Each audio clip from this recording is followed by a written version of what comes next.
Olá, tudo bem? Bem-vindo a mais uma aula do seu curso de Genética das Aves. Hoje vamos tratar de um assunto importantíssimo para quem quer aprender genética. Trata-se do estudo das células.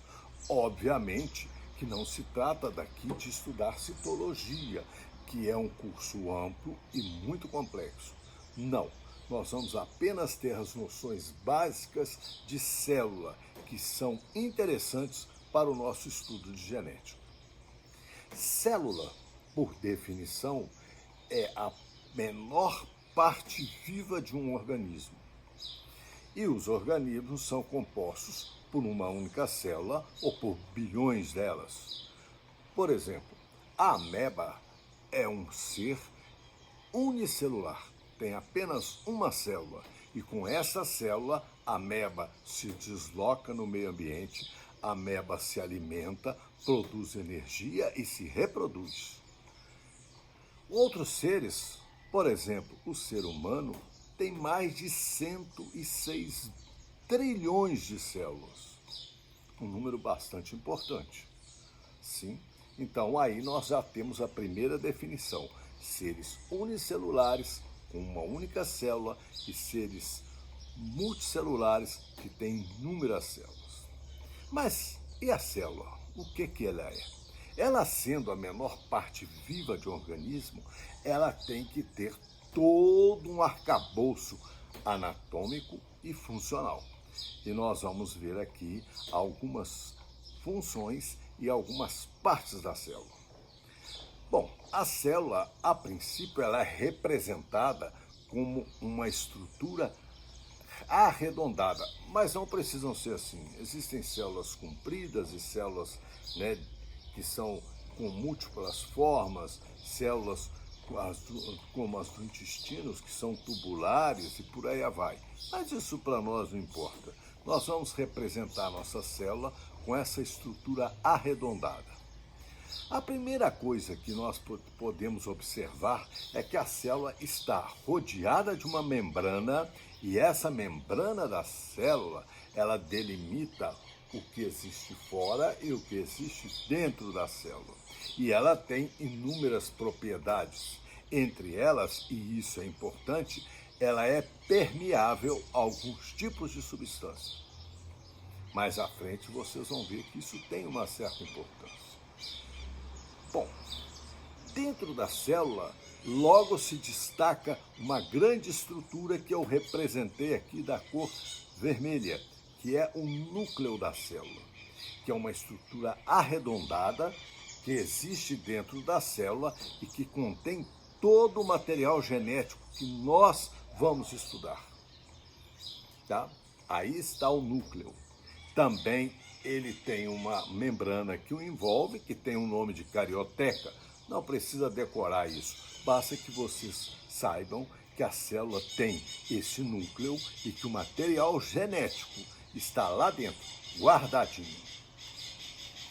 Muito bem.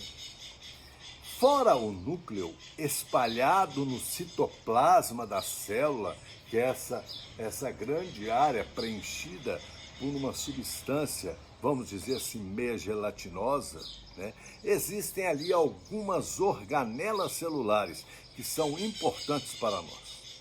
E eu vou citar algumas para vocês. A primeira delas, e talvez a menos importante, mas é bom que a gente fale sobre ela, são os chamados lisosomas, que são essas estruturas meia arredondadas que estão aqui, que fazem o processo de digestão celular. Vamos dar só uma olhada. A ameba, por exemplo, quando ela vai digerir alguma coisa, ela é apenas uma célula. Então ela não tem estômago, não tem intestino.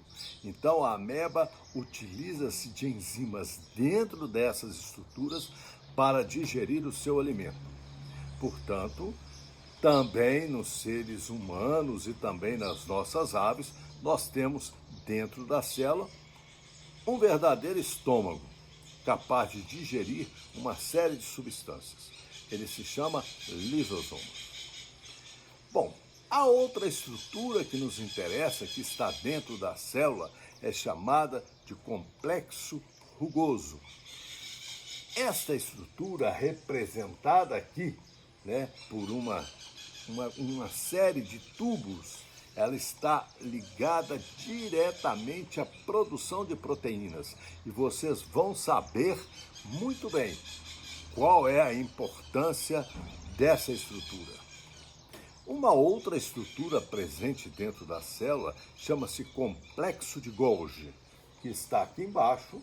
Também é uma região totalmente tubular, aonde as proteínas são empacotadas para serem levadas de dentro da célula para outras estruturas. Também vamos ver que isso também é muito importante para nós. E não menos importante, e inclusive é uma parte bastante estudada e cria bastante dúvida, é a chamada mitocôndria. A mitocôndria é uma organela que eu representei dessa forma e nela é produzida toda a energia da célula. Ok? Como se produz essa energia da célula? É um processo complexo chamado ciclo de Krebs, em que uma molécula de adenosina difosfato com água e oxigênio e glicose, né, é transformada em adenosina trifosfato. Essa adenosina trifosfato, ao quebrar novamente em adenosina difosfato, ou seja, ao perder uma molécula de fosfato, libera energia. E, portanto, é uma verdadeira indústria de energia dentro da célula. O que é tão falado mitocôndria? E na genética muita gente fala em mitocôndria o tempo todo. É que dentro da mitocôndria existe uma parte de DNA chamada DNA mitocondrial. E a mitocôndria é uma estrutura que vem exclusivamente da mãe. Todas as nossas células têm mitocôndrias. Todas elas têm origem nas células da mãe. Portanto, nós não temos mitocôndrias de origem paterna. Todas as nossas mitocôndrias são de origens maternas.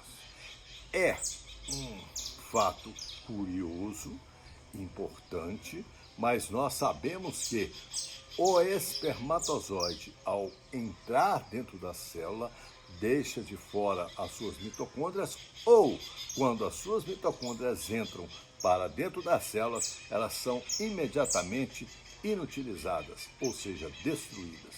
E nossas células, portanto, têm apenas mitocôndria de origem materna. Isso gera muita confusão.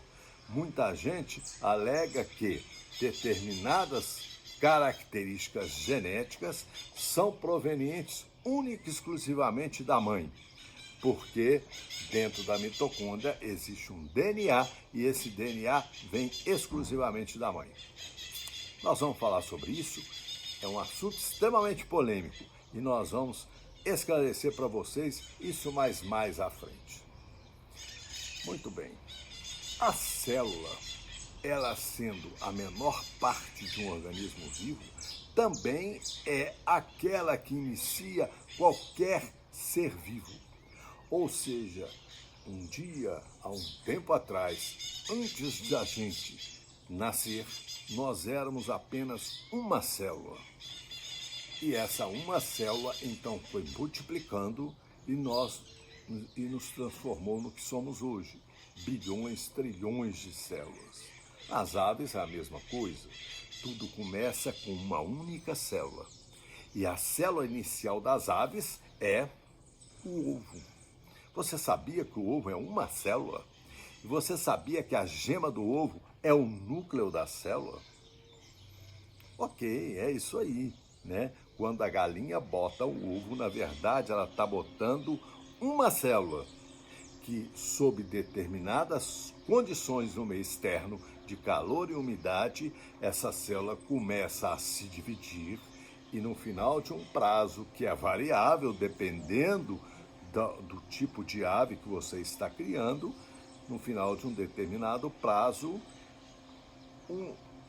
a ave que se desenvolve ali dentro vai romper essa célula, essa casca do ovo, e vai sair um novo ser, gerado apenas a partir de uma célula. Nós também, seres humanos, né? Nossa mãe produz o óvulo, o nosso pai, o espermatozoides. Da união do ovo e do espermatozoide, nós temos o ovo, que começa a se multiplicar no interior da nossa mãe e que depois a gente nasce resultado da multiplicação das células desse ovo. Mas tem muita coisa aqui que precisa ser esclarecida, não é mesmo? Primeiro, você veja, uma ave é apenas um ovo, mas quando ela nasce, ela tem milhões de células e tem células muito diferentes. Elas têm as células que compõem o bico, as células que compõem a pele, o intestino, o coração, e essas células são totalmente diferentes da célula inicial, que nós chamamos de célula-tronco. Sim, por quê? Porque essa célula-tronco, ao se multiplicar, ela começa a passar por um processo chamado diferenciação celular, em que cada grupo de célula começa a se especializar em determinada função. E para isso ela modifica não só a sua estrutura externa, como também o número e a quantidade de organelas dentro da célula. E ela então, cada célula então vai se unir em tecidos, e os tecidos vão compor órgãos, e as células de cada órgão exercem funções específicas, porém todas elas originadas da primeira célula, chamada de célula-tronco. Olha, se você pegar nossas aves, você pode simplesmente segurando a ave, verificar que ela tem células bastante diferentes. Obviamente que a célula da pele da ave é diferente da célula do bico, que é diferente da célula do olho da ave, né? Passaram por um processo de diferenciação e especialização funcional. Quem dita todo esse processo são os elementos genéticos, ou seja, vamos usar o termo, é o código genético. O código genético é que vai ditar toda essa transformação. Então vocês estão vendo que a genética não apenas transfere para o ser humano características hereditárias, não apenas transfere para nossas aves as características das aves, mas transfere também múltiplas informações para que se forme um novo ser. Então você já sabe, se o código genético é que dita isso, obviamente que se você chocar um ovo de um coleira, vai nascer um coleira. Se você chocar um ovo de pato, vai nascer um pato. Se você chocar um ovo de galinha, vai nascer galinha. Um ovo de pombo, vai nascer pombo. Por quê? Quem dita a formação do novo indivíduo é o código genético transferido pelos pais. E, obviamente, se os pais são pombos, eles vão transferir o código genético para que se crie um novo pombo. Estamos falando de uma forma bastante leiga, bastante descontraída, porque depois nós vamos falar isso aí de uma forma um pouquinho mais pormenorizada. Tá ok? Uma outra questão que se levanta é o seguinte: todo ser vivo originário do cruzamento de um macho e de uma fêmea adquire características hereditárias provenientes dos dois pais. Como isso acontece? Bom, para que isso aconteça, a célula inicial, que é a conjunção entre o óvulo da fêmea e o espermatozoide do pai, tem que trazer características de que tal forma elas se complementem. Então, existe no interior das nossas aves um processo chamado de meiose celular. Olha o nome, meiose, divide ao meio. Então, os gametas, espermatozoide do pai e óvulo da mãe, na realidade, tem metade do código genético da mãe. E o espermatozoide, metade do corpo do componente genético do pai. Quando se junta os dois, há uma interação entre esses dois componentes e um novo ser passa a ser resultado de metade do código da mãe, metade do código do pai. Isso se dá graças à formulação interna no organismo que permite essa divisão celular. Não seria possível que duas células com todo o material, ou seja, o componente genético, se juntasse com uma outra célula com todo o componente genético. Se nós fizéssemos isso, nós íamos ter um ser com um número dobrado de componentes genéticos. E isso, claro, não pode acontecer. Se acontecesse isso, esse ser não nasceria. Deu para entender? Então, dentro do nosso corpo, nós temos esse processo. Ele ocorre geralmente nas gônadas, no ovário das fêmeas, no testículo dos machos. Nesses locais, essas células, ao se dividirem, elas formam os chamados gametas, que são células que têm metade do componente genético que existe dentro do pai, metade do componente genético que existe dentro da mãe. Existem outros tipos de divisão celular. Por exemplo, quando você sofre um corte e há lesão de células. Então, as células ali em volta, estimulados pela lesão e por algumas substâncias que são liberadas, começam a se multiplicar para compor aquelas células perdidas.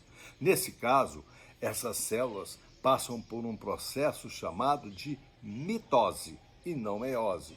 E essas células que agora fecham ali e cicatrizam, elas têm todo o componente genético daquele indivíduo. Ok? É complicado? Não é. Não é complicado. Basta que a gente reveja bastante esse assunto, entenda bastante esse assunto, tá? Muito bem. O que é importante desse vídeo que eu falei para vocês? Vamos fazer um pequeno resumão. Primeiro, o menor componente de um ser vivo é a célula. Existem seres vivos compostos de uma única célula, como existem seres vivos, como no caso, os seres humanos, que têm mais de 100 trilhões de células. Essas células são componentes vivos e elas estão envoltas por uma membrana. Essa membrana tem algumas características e, entre elas, uma das importantes para nós é que ela é permeável. Ela permite que substâncias entrem e saiam da célula. Dentro dessa célula, nós temos uma estrutura chamada núcleo, que também é envolvido por uma membrana, ou seja, ele está separado do restante da célula, e nesse núcleo está o nosso componente genético. Bom, temos os lisosomas, que são estruturas que funcionam como um verdadeiro estômago dentro das células, complexo de Golgi e sistema reticular rugoso, que estão na base da produção de proteínas, e a nossa querida e famosa mitocôndria, que é a nossa, vamos dizer assim, a nossa estrutura que produz energia dentro da célula. Essa produção de energia é dependente de glicose, de oxigênio e de água. Portanto, nós não podemos ficar sem esses três componentes. Se nós ficarmos sem eles, nós vamos morrer, porque a célula, não podendo produzir energia, ela se deteriora e morre. Então, se você ficar sem oxigênio, vai faltar oxigênio para essa respiração celular e a célula vai morrer. Se faltar água, a mesma coisa. Se faltar glicose, também. Ok? Então, esse é o nosso resumão da estrutura da célula. Da parte, da formação dos gametas, dentro do interior do pai e da mãe, há um processo chamado mitose e um processo chamado meiose. O que nos interessa é a meiose. É um processo em que a célula, ao se dividir, ela divide também ao meio o seu componente genético e passa então a ser uma célula que tem apenas metade do seu código genético. No organismo do pai é a mesma coisa. Quando essas duas células se encontram, ou seja, o espermatozoide encontra o óvulo, metade do componente genético da mãe vai se unir à metade do componente genético do pai e vai então iniciar um novo ser humano. No caso das aves, a fêmea bota um ovo. O ovo é uma célula. Ela tem lá dentro a gema, que é o núcleo, e tem a clara, que é o citoplasma, onde existem essas estruturas. A gente não vê essas estruturas porque elas são microscópicas, mas elas estão lá. Dependendo das condições de meio externo, de calor e umidade, lá dentro desse ovo começa a se desenvolver um novo ser. Esse novo ser inicia-se de apenas uma célula, que sofre um processo de diferenciação celular e se multiplicam e vão compondo um grande número de células que vão se diferenciando, formando os órgãos e todos os tecidos desse novo ser. Depois de um tempo, dependendo do tipo de ave, de 14, 21, às vezes até 40 e tantos dias, esse novo ser arrebenta a casca do ovo, que é a célula dos, né, que a membrana do ovo é a casca, ele arrebenta essa casca e dali sai um novo ser, resultado do somatório do código genético da mãe e do código genético do pai.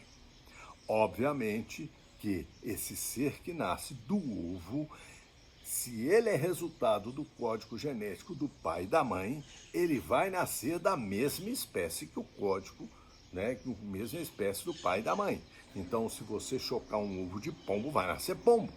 Nunca vai nascer uma galinha. Se você chocar ovo de galinha, nasce galinha, não pode nascer passarinho. Se você chocar um ovo de coleirinha, vai nascer um coleirinha. Estrelinha, vai nascer uma estrelinha.